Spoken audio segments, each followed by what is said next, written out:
Maria was returning from a walk arranged by her friends. There was a light aftertaste of wine buzzing in her head, but her thoughts weren't muddled. They were clear and fluid, just like the movements of her hands. She walked confidently, with a smile, and as she approached the familiar turn, she said to herself aloud, "Here comes the turn." Just around that corner was her home.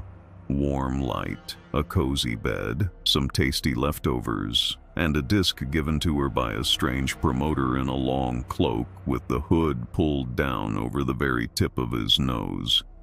He didn't say a word, just shoved the disc into her hands and vanished into the crowd.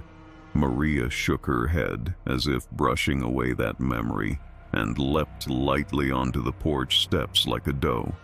She turned the key, the click of the lock. She stepped inside. A click of the switch. Light flooded the hallway. And suddenly, she flinched. A chill ran down her back like needles.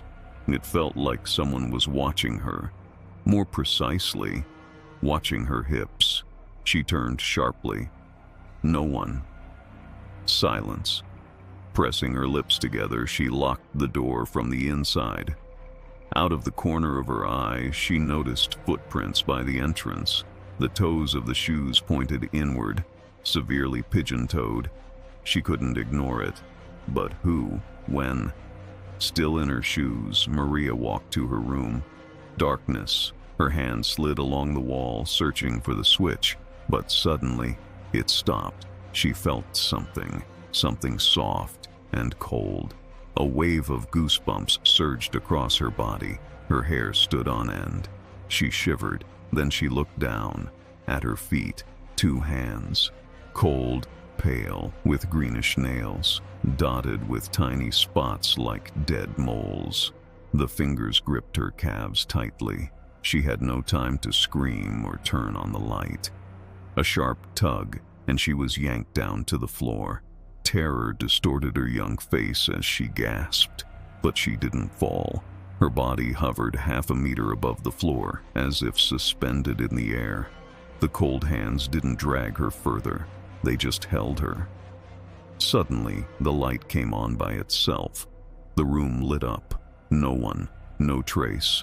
Only Maria, lying on the floor, alive, but in shock. It was a dream. She exhaled, but her heart was still racing. Maria was a sleepwalker, and she often suffered from nightmares, but this one felt so real. Down to the very last shiver. Slowly, she stood up, swaying as if after a blow. The door to her room was open. On the floor, the disc, the same one. It was already in the player. On the TV screen, it blinked. Playing 0001. Maria hadn't pressed play, and then she realized someone really wanted her to watch it, and it definitely wasn't her parents. They were both away on a business trip at the time. Nothing like this ever happened to her again. She hid the disc,